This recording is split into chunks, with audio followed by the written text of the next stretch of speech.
Olá, no Justiça Legal de hoje você vai conferir uma matéria sobre o encerramento da 12ª semana da campanha Justiça pela Paz em Casa. No quadro Entrevista, recebemos a juíza Ana Cristina Borba Alves, da Vara da Infância e Juventude da Comarca de São José, que fala sobre a redução da maioridade penal. Acompanhe também no quadro Isso é Legal, uma reportagem sobre a Maratona Cultural de 2018, que aconteceu em diversos pontos da capital catarinense. E a partir de agora, você vai ver a cobertura do evento que reuniu o presidente do Tribunal de Justiça, desembargador Rodrigo Colasso, e jornalistas para a prestação de contas do Poder Judiciário catarinense. O ano de 2018 está chegando ao fim com saldo positivo para o Poder Judiciário de Santa Catarina. Para se ter uma ideia, a produtividade dos magistrados, em comparação com o mesmo período de 2017, cresceu 11%. Na Justiça de primeiro grau, o balanço também foi bom. Foram julgados 801 mil processos, um acréscimo de mais de 18% em relação ao ano anterior. Nos últimos 10 anos, essa é a primeira vez que o Tribunal de Justiça de Santa Catarina conseguiu julgar mais processos do que o volume de ações que entrou em 2018. Além do aumento na produtividade, foi possível também economizar. Graças ao esforço dos desembargadores, que realmente trabalharam muito esse ano, os desembargadores também estão fixados mais tempo, cada um na sua Câmara, então a especialização ajuda, conhece bem a matéria, consegue aumentar o número de julgamentos, então é um esforço coletivo do tribunal que resulta nesse dado tão significativo, no sentido que nós julgamos mais do que entrou, reduzimos o estoque. Os números são extremamente satisfatórios e é esta a maneira que nós podemos prestar um serviço à comunidade com maior velocidade e também com boa qualidade. Nós conseguimos atingir esses números, sobretudo diante do esforço dos servidores e dos magistrados de primeiro grau e também que também contaram com o auxílio, a retaguarda da Corregedoria. O que muita gente talvez não saiba é que o Tribunal de Justiça de Santa Catarina é um dos poucos do país a realizar suas compras e contratações de serviços por meio de pregões 100% eletrônicos. Só em 2018 foram economizados mais de 14 milhões de reais com o uso da ferramenta. Todos esses e também outros dados foram divulgados pelo presidente da Corte durante uma coletiva de imprensa, no que ele próprio denominou o Dia da Prestação de Contas do Poder Judiciário de Santa Catarina. Transparência é uma das marcas dessa gestão. Eu acho que o nosso trabalho é um trabalho público, nós somos servidores públicos e, naturalmente, temos que prestar contas do que nós fazemos. E foi o que a gente fez e pretende continuar fazendo. Isso já é uma tradição do Tribunal de Santa Catarina, ser transparente. Nós apenas estamos dando mais ênfase ainda a esse aspecto no diálogo com a imprensa, com a sociedade. Lançado este ano, o projeto Judiciário Digital, que nada mais é do que um conjunto de ações para estimular o consumo consciente de papel, já surtiu efeito. Em 2018, foi registrada uma redução de 15% no uso de impressos. E uma outra curiosidade, de fevereiro até outubro, houve um aumento de 322% no uso de tornozeleiras eletrônicas em Santa Catarina. Isso é uma tradição aqui, né? A gente trabalha sempre em conjunto com o executivo nessa área de segurança pública, especialmente. É uma área que é toda interdependente, né? Não adianta a polícia prender, o juiz soltar, não adianta o juiz mandar prender e o executivo não ter lugar para colocar a pessoa. Então é um trabalho para o cidadão, não importa se é executivo, se é judiciário, ele quer a segurança pública. Então nós temos que trabalhar ajustados, afinados, somados para proporcionar os melhores resultados para o cidadão. Com tantas metas superadas, está lançado o desafio para 2019. É difícil projetar algo porque nós não temos uma base concreta para lançar esses dados. Isso depende de uma série de fatores, inclusive a greve dos caminhoneiros que nós tivemos esse ano também impactou negativamente. Mas a ideia sempre é procurar avançar um pouquinho mais. E nós vamos avançar porque teremos o ano inteiro para seguir as rotinas, os programas que estabelecemos esse ano. A ideia é que nós consigamos atingir um percentual ainda maior. O encerramento da 12ª semana da campanha Justiça pela Paz em Casa aconteceu em uma cerimônia realizada no Tribunal de Justiça de Santa Catarina e reuniu autoridades para debater o tema. O motivo do evento, que ocorreu no auditório da Sala de Sessões Ministro Teori Zavascki, no Tribunal de Justiça de Santa Catarina, foi debater causas e soluções para a violência doméstica. Mas o maior objetivo desse encontro, que encerra uma semana de ações da Coordenadoria Estadual da Mulher em Situação de Violência Doméstica e Familiar, é buscar a paz em casa. Eu acho que foi um grande avanço. A rede de atendimento está se fortalecendo. Nós temos conosco o Ministério Público, Defensoria Pública, o OAB, Secretaria da Saúde. São muitos que estão vindo e conjugando seus esforços conosco para a realização desse trabalho. Esta foi a 12ª Semana pela Paz em Casa. No encerramento, a desembargadora Salete Silva Somariva apresentou os resultados das iniciativas de magistrados e servidores em todo o estado. Todas as iniciativas visam mudar a realidade através da educação e o tratamento dos agressores. Hoje nós temos que voltar nossa atenção para a educação, para ensinar o garotinho lá que está começando na escola, que existem leis, que existe respeito para com as mulheres, né? Porque a mãe dele é uma mulher, a irmã é uma mulher, e ele tem que ver no futuro também que ele vai estar com alguém que ele tem que respeitar, amar, né? E ter um lar, pelo menos que haja paz, né? Santa Catarina tem 36 mil processos em andamento relacionados à Lei Maria da Penha. Só esse ano foram 33 feminicídios. E para reduzir esse número e mudar uma cultura, o Tribunal de Justiça promove esses eventos para reunir os diversos atores buscando uma cultura da paz. Além da apresentação dos dados, os participantes também assistiram palestras sobre o tema. A professora doutora em Direito e também servidora do Judiciário, Elisete Lanzoni Alves, destacou o empoderamento feminino. Para ela, essa autoestima é necessária para que as mulheres consigam ocupar mais espaços na sociedade, seja na esfera pública ou privada. Quando nós conseguimos trazer essa mulher para um nível de emancipação e autonomia, ela vai ter força suficiente para combater a violência. Então nós queremos, assim, buscar uma ruptura do ciclo de violência contra a mulher por essa emancipação, por esse empoderamento em todos os níveis, inclusive o político. A desembargadora aposentada Maria Berenice Dias, do Tribunal de Justiça do Rio Grande do Sul, apresentou referências históricas sobre a violência contra a mulher. Uns países menos desenvolvidos, como o Brasil, Índia, Egito, enfim, essa violência é maior. Então, assim, é um fato, um dado que existe, né, e que tem países que conseguiram quase zerar, não zeraram, mas quase zerar. O que é? Comprometimento de políticas públicas, sabe? Educação. Magistrados, servidores, estudantes e profissionais da rede de atendimento à mulher em situação de violência doméstica e familiar de todo o estado participaram da solenidade.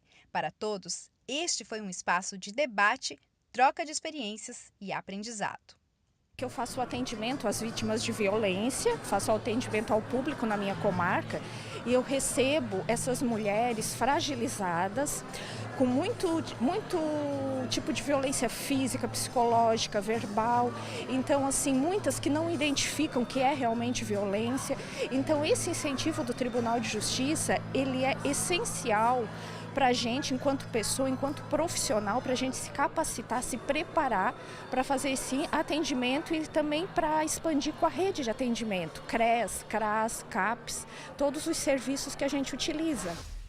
Com mais de 100 atrações espalhadas por diversos pontos da capital catarinense, a Maratona Cultural deste ano apostou em múltiplas linguagens para atrair um público eclético de diferentes faixas etárias. A ideia foi viver a cidade com entretenimento e cultura. Veja mais sobre esse movimento agora no quadro Isso é Legal.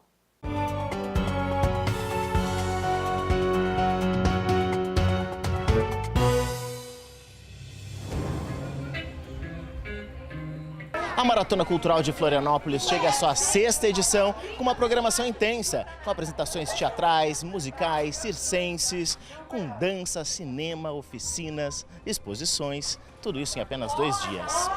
E tem opção para todo mundo. É melhor a gente começar essa maratona logo, para não perder nada.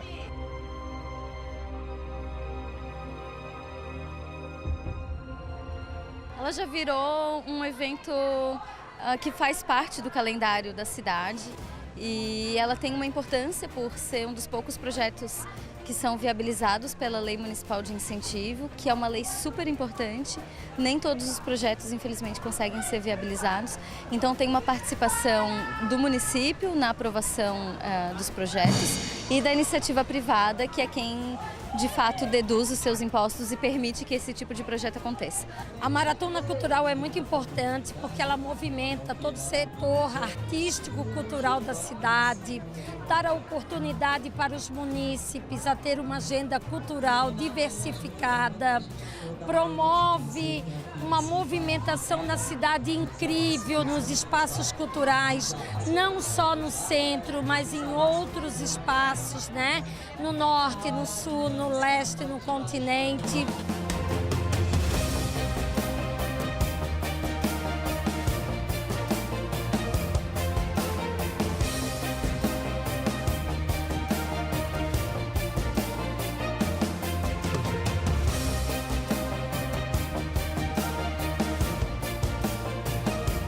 Tempo de estar na função aqui, ainda maratonar para valer assim a programação? Olha, hoje eu vou maratonar. Eu vim aqui, apresentei, vou assistir ainda o Cirquinho do Revirado, que é depois das 6 horas, ainda vou assistir a Mulamba às 8h30, curtir tudo.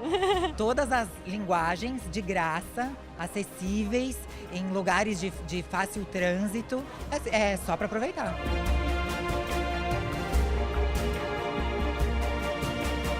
Cultura se faz com portas abertas, sabe? Com acessibilidade, com variedade. Isso toda cidade vive. Então, uma vez por ano eu acho pouco, sabe? Tinha que ter mais. Diversão e arte por toda a parte. Esse ano, a Maratona Cultural espalhou mais de uma centena de atrações pela capital, trazendo o público para viver culturalmente a cidade.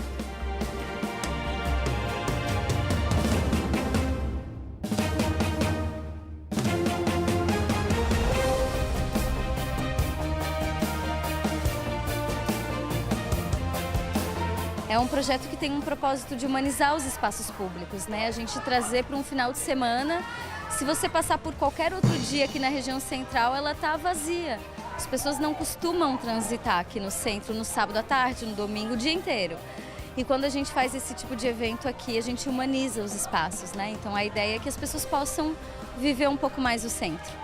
É cultura de graça na rua, né? A gente sabe que Florianópolis é uma cidade turística e às vezes o pessoal vem pra praia e não leva nada, né, da cultura, do que é local. Às vezes a gente já vê que cada vez mais os artistas de fora vêm pra cá, mas é tão difícil a gente pegar os artistas daqui e levar pra fora, né? E é uma coisa que acalenta a gente também, né? Que traz novidade, pra gente ver uma coisa diferente e pra dar uma refrescada na cabeça também.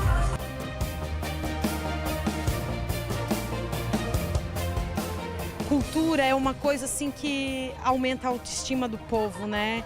E eu não consigo imaginar na vida das pessoas elas sem cultura. Então sempre quando tem esses meios, esses caminhos, né, para se conseguir fazer uma maratona cultural, é disso que a gente luta sempre, né? Para isso que a gente luta por políticas públicas de cultura, para que não deixe de acontecer esse tipo de evento, porque tem todo um mecanismo por trás. Tem toda uma história que acontece nos bastidores que as pessoas não têm noção do que é, né? A produção para trazer um espetáculo como esse aqui para a rua, para agora ter Cores de Aidê, Mulamba que vai cantar ali. Então, assim, tem um entorno que gira em torno disso que precisa de ter financiamento, né? Então, a gente sempre vai lutar por essas políticas públicas de cultura para que continue tendo eventos como esse, porque a população merece, né? As pessoas merecem uma cidade com cultura, uma cidade que traga teatro, que traga galerias aí. Devia ter isso sempre.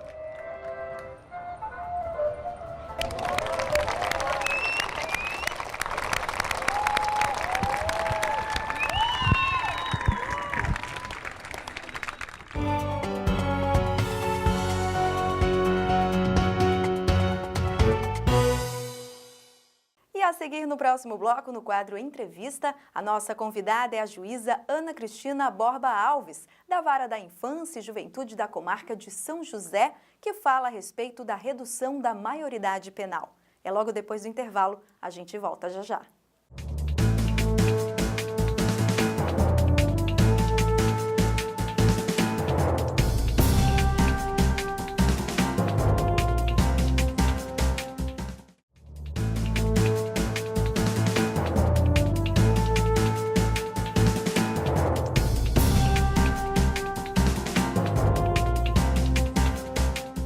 No quadro Entrevista de hoje, o assunto é a redução da maioridade penal.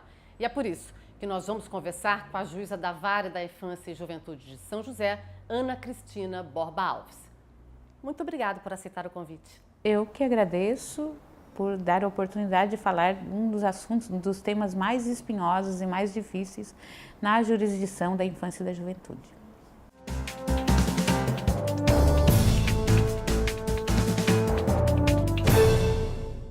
Doutora, qual é o contexto da redução da maioridade penal? Esta não é a primeira vez que a questão da redução da maioridade penal vem à tona, vem como um assunto de pauta para reduzir a violência que está aí na nossa sociedade. Não é a primeira vez que nós ouvimos, o ECA não funciona, o Estatuto da Criança e do Adolescente não funciona. Eu diria que a gente não pode dizer que algo que nunca foi implementado não funciona.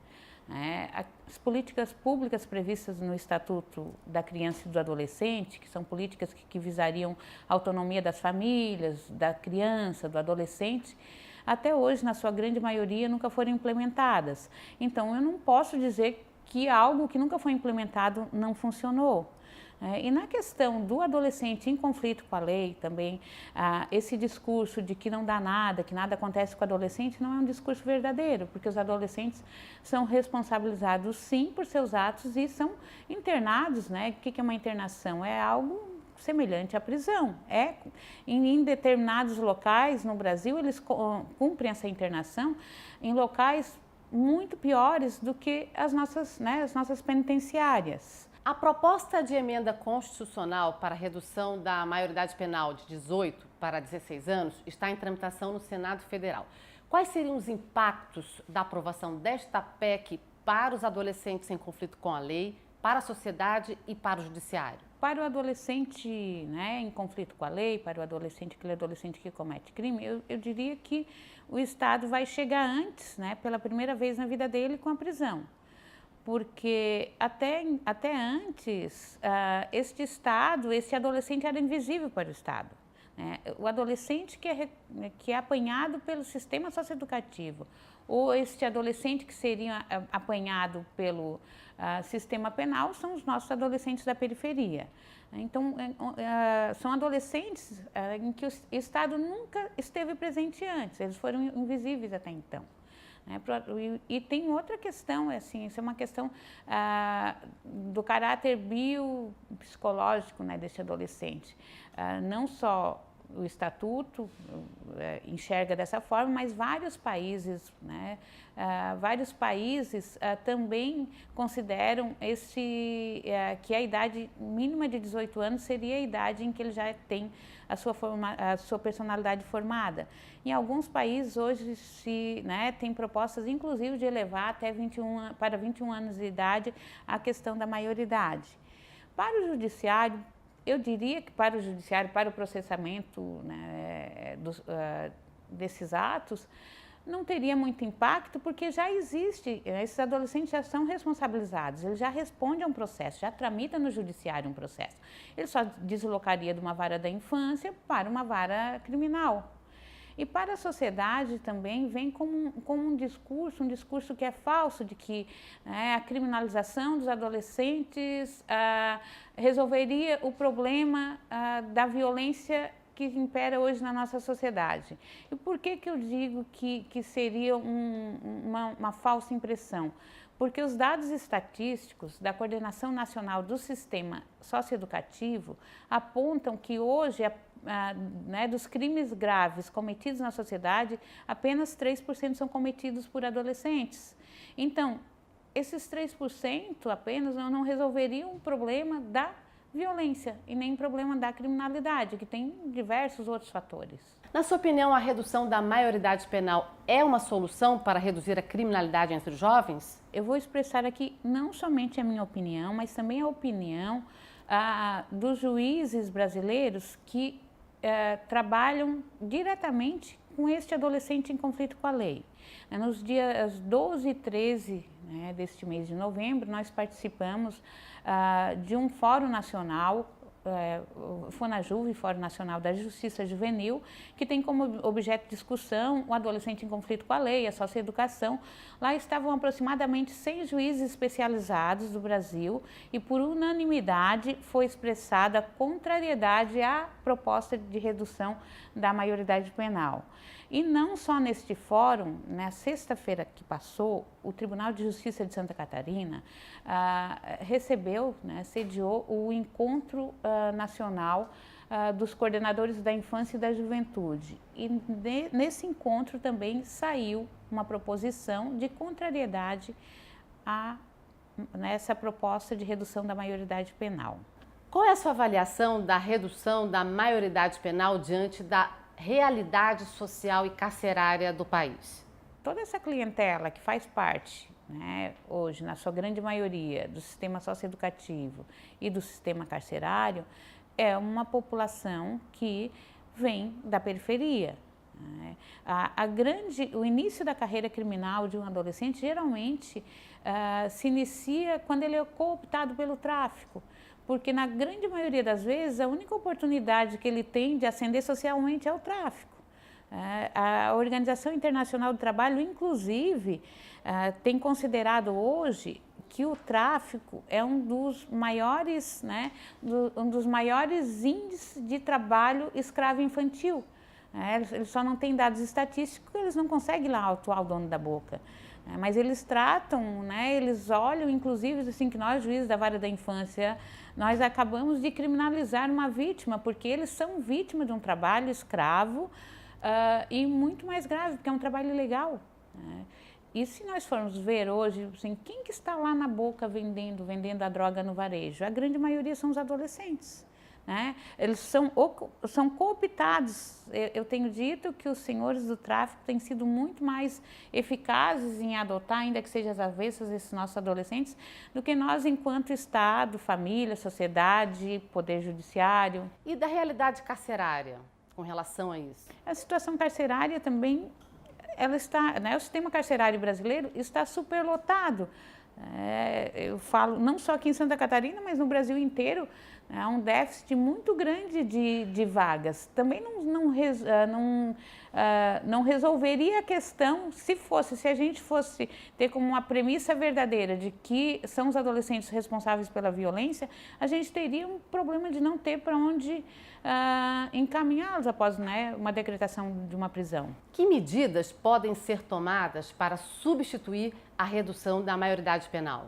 Volto aqui a repetir que o Estatuto da Criança e do Adolescente, que é considerado um estatuto de mais vanguarda no mundo, que é um estatuto que tem previstas políticas públicas maravilhosas, que ele deveria ser implementado, que nós deveríamos implementar todas aquelas políticas ali na área de saúde, educação, lazer, cultura.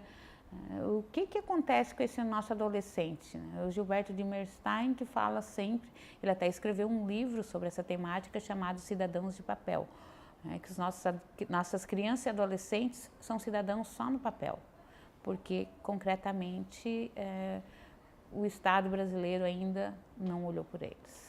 Nosso sistema atual reabilita o jovem para viver em sociedade?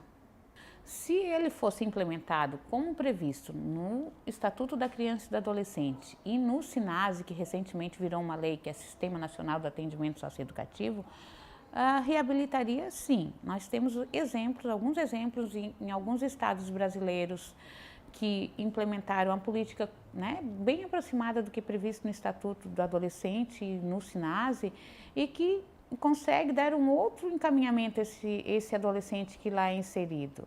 Eu posso dizer que em determinados momentos que o caso aqui da Grande Florianópolis funcionou como deveria funcionar, nós tivemos resultados muito exitosos. Nós tivemos adolescentes que saíram empregados ali de dentro, nós tivemos adolescentes que passaram no Enem, nós tivemos adolescentes que tiveram a escolarização bastante avançada, nós tivemos um adolescente que passou no vestibular.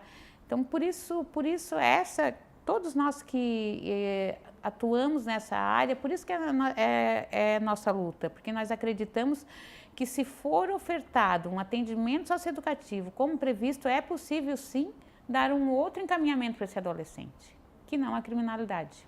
Que medidas podem ser tomadas para substituir a redução da maioridade penal? Através da educação, eu acredito muito que a educação é uma grande arma, né, de mudança social, a inclusão, né, uma escola que de alguma forma chame a atenção desse adolescente, porque nós temos uma evasão escolar muito grande, né? Ainda que as medidas em meio aberto, se elas fossem implementadas da forma como deveriam também, elas seriam muito mais eficazes, inclusive do que as restritivas de liberdade.